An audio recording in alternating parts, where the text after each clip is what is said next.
I never thought I'd have to run away from the man I once trusted.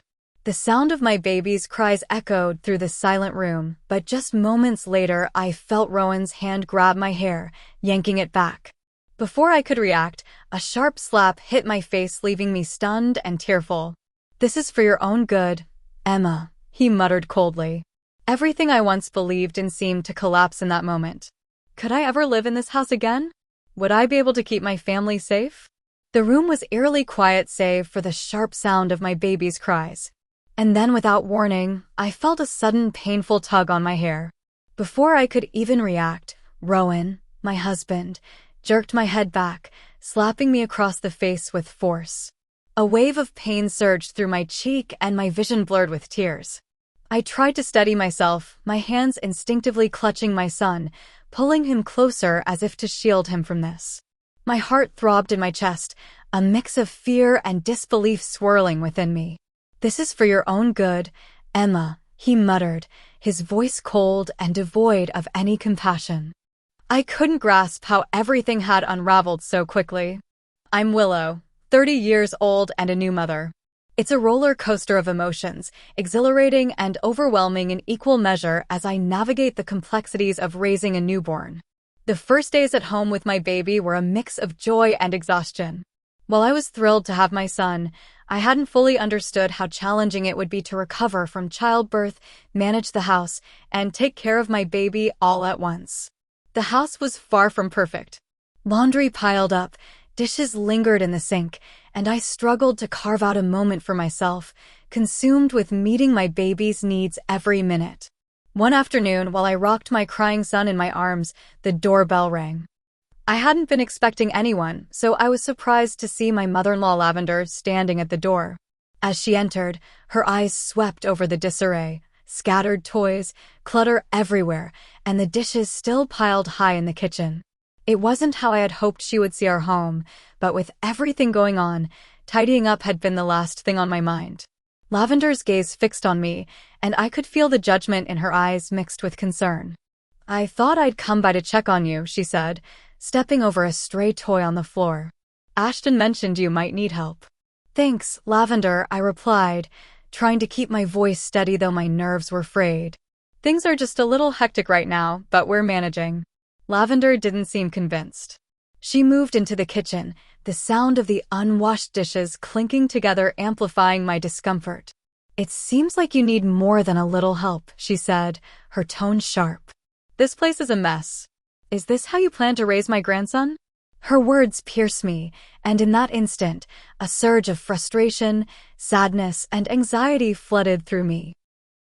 I had been giving everything I had to keep it together, but right then it felt like I was failing in every way. "I'm doing the best I can," I answered, clutching my son tighter as if protecting him from her judgment. Lavender let out a long sigh, clearly unimpressed. "Willow, being a mother is about priorities, and right now it doesn't look like you've got your priorities straight." Before I could respond, Ashton entered. Sensing the tension in the air, he stepped in quickly, trying to ease the situation. "Mom, Willow's doing an incredible job," he said, defending me. "It's been tough, especially with the baby not sleeping well." But instead of diffusing the tension, Lavender's attention shifted to Ashton. Her voice grew more serious. "You need to help her see what's important here. It's not just about cleaning the house, it's about responsibility.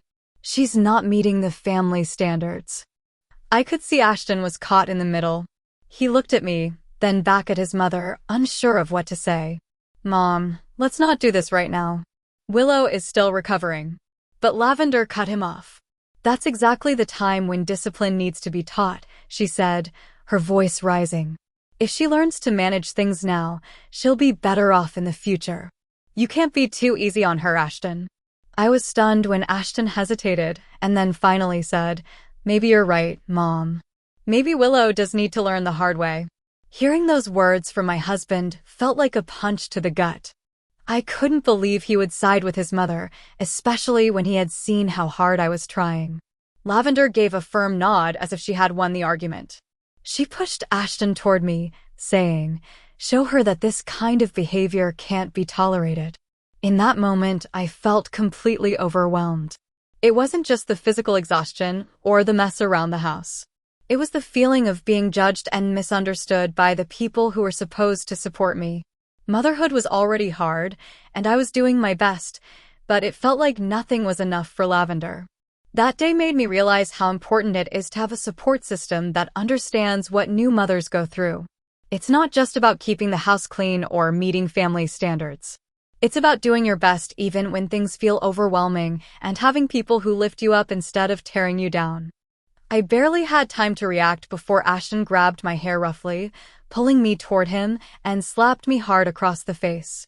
The sound echoed through the room, loud and shocking. It was a moment I'll never forget, a line that should never have been crossed.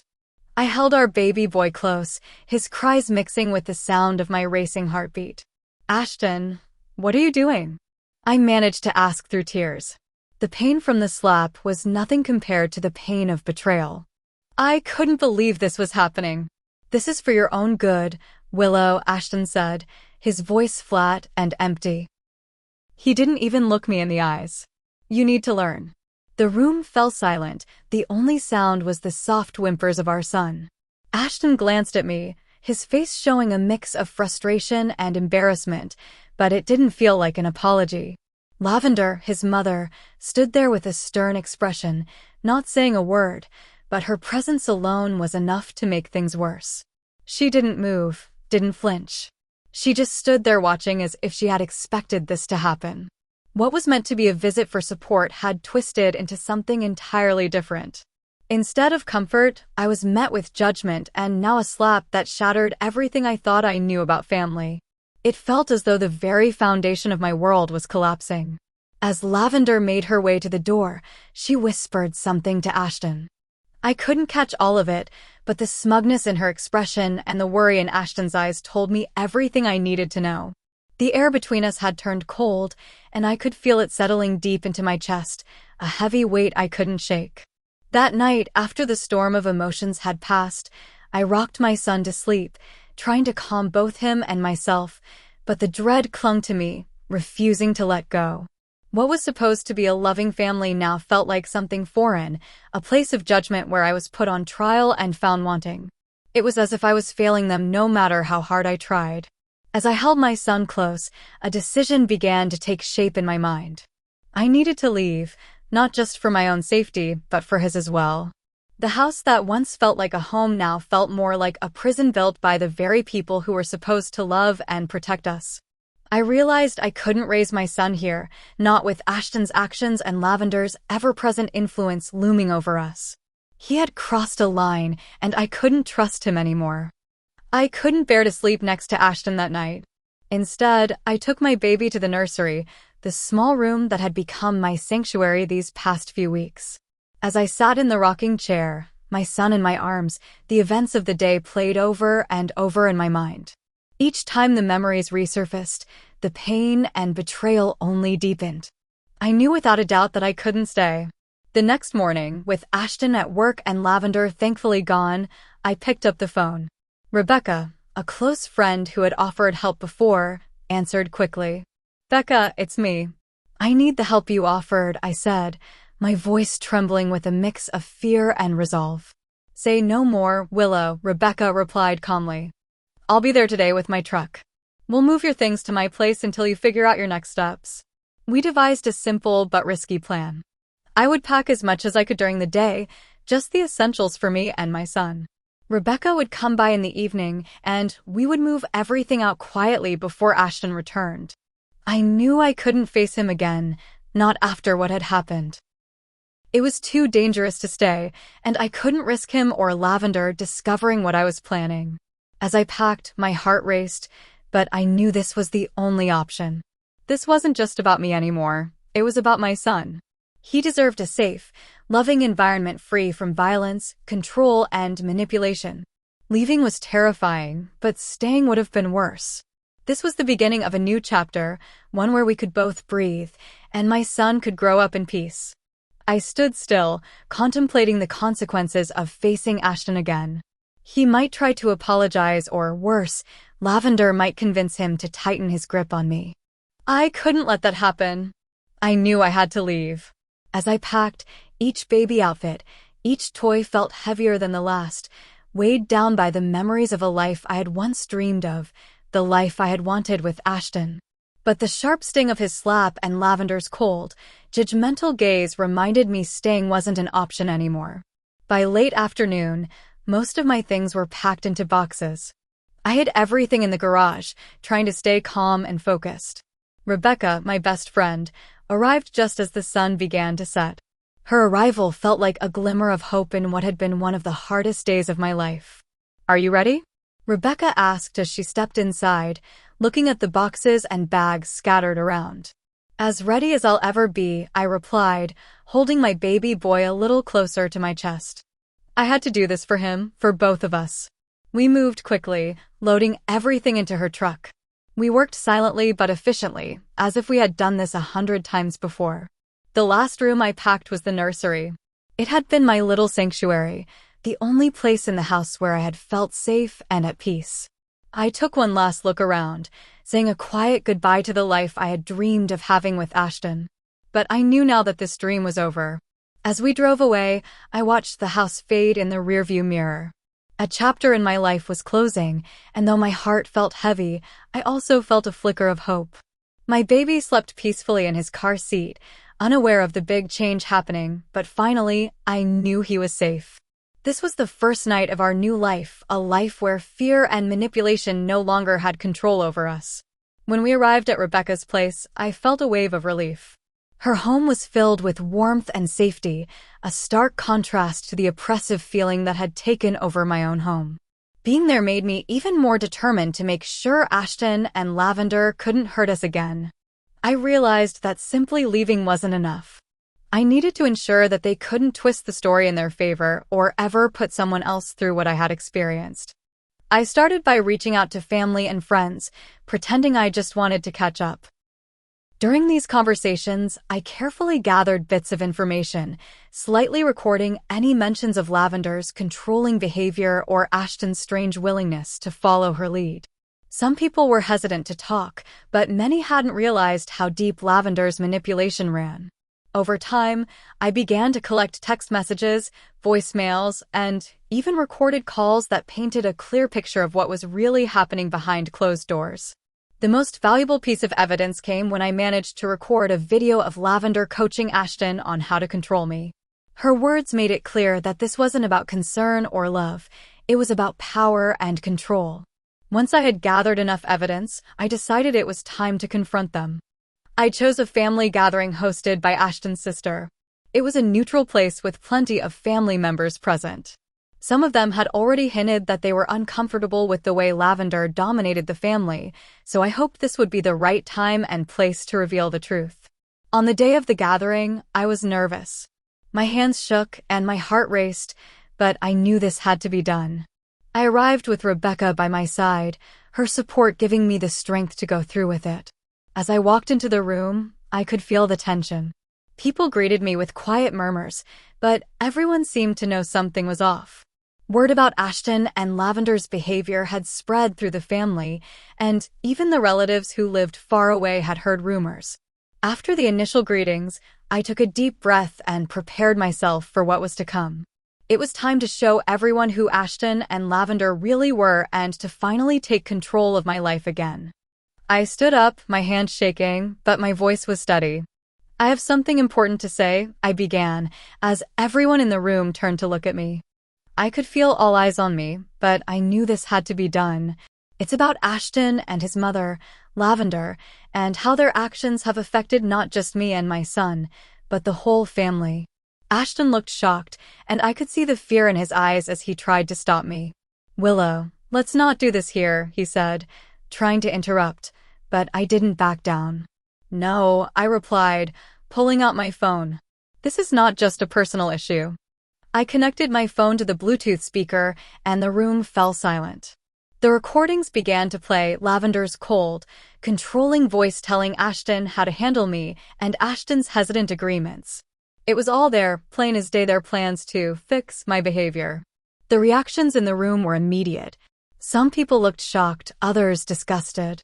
Ashton's aunt, who had always been kind to me, looked heartbroken. She turned to Lavender, her voice shaking. Is this true, Lavender? Were you really forcing Ashton to do this? Lavender's face turned red with anger and fear. These are taken out of context, she snapped, trying to defend herself, but it was too late. Ashton's cousin, who had been quietly observing until now, stood up. No, they aren't out of context. We've seen signs of this for years, but we didn't want to believe it. That moment changed everything. Family members began to speak up, sharing their own experiences with Lavender's controlling ways. Slowly, a picture emerged of a woman who had manipulated her family for years, hiding behind the role of a caring mother. Ashton sat there in silence, looking pale and overwhelmed, finally seeing the truth about his mother's control over his life. As the family meeting turned into a heated discussion about Lavender's influence, I felt a huge weight lift off my shoulders. The truth was out. It wasn't just me who saw it now. Everyone in the room knew. The family who had been under Lavender's control for so long finally saw her manipulations for what they were. After the confrontation, there was a quiet, somber feeling in the air. The family, long under Lavender's influence, now had to come to terms with what had been going on for years. The shock was clear on their faces, and it was uncomfortable for everyone to realize how deeply Lavender had affected their lives. For me, the decision to leave Ashton was painful, but it was also necessary. After everything that had happened, there was no going back. As the family began to leave, I gathered my son, who was blissfully unaware of the storm around him. With one last look at the family home, I stepped into the unknown, knowing I was doing the right thing for us. Ashton watched us leave, his face filled with sadness and regret. His voice, once so familiar, now felt distant as he whispered a weak goodbye. I didn't look back. Lavender, on the other hand, faced a much harsher reality. The family that Lavender had once held under her thumb finally saw her for who she truly was. They began to pull away, the weight of the harm her actions had caused becoming undeniable. No amount of her attempts to regain control could change the truth.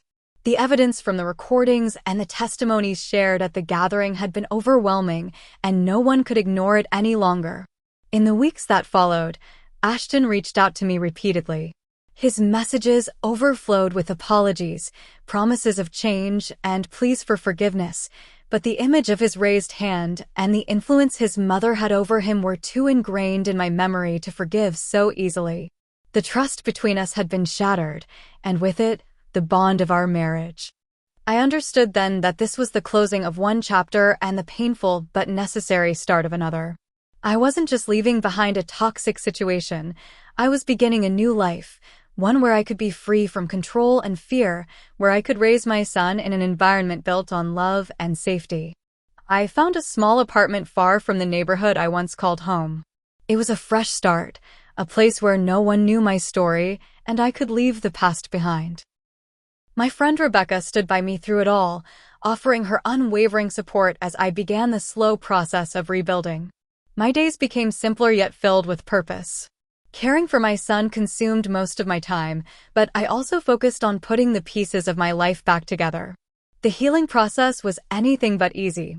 It was slow, and at times, the pain felt almost unbearable.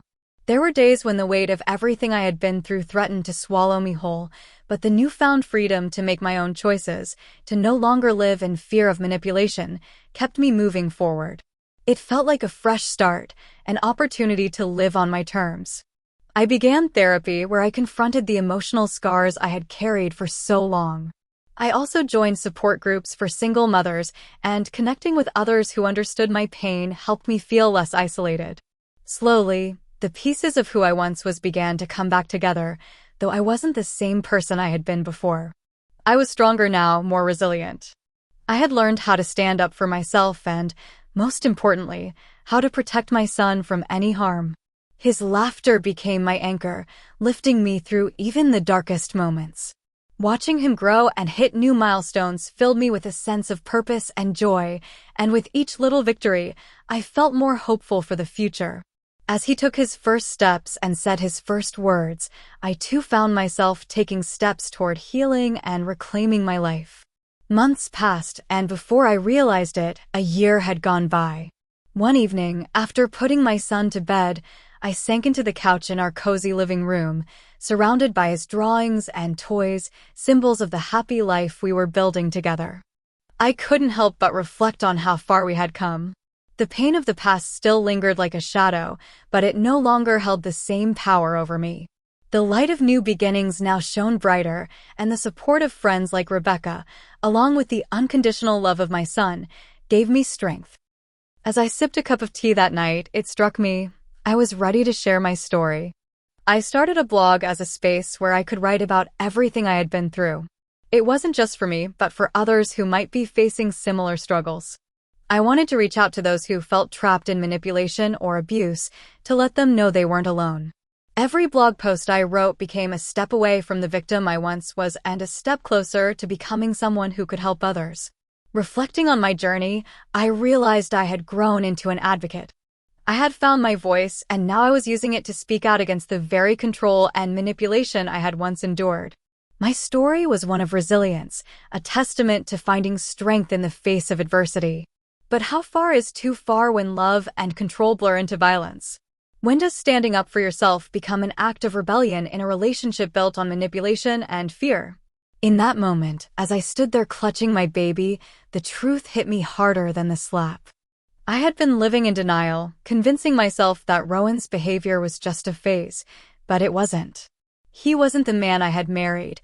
I was living with a stranger, someone who would rather hurt me than help.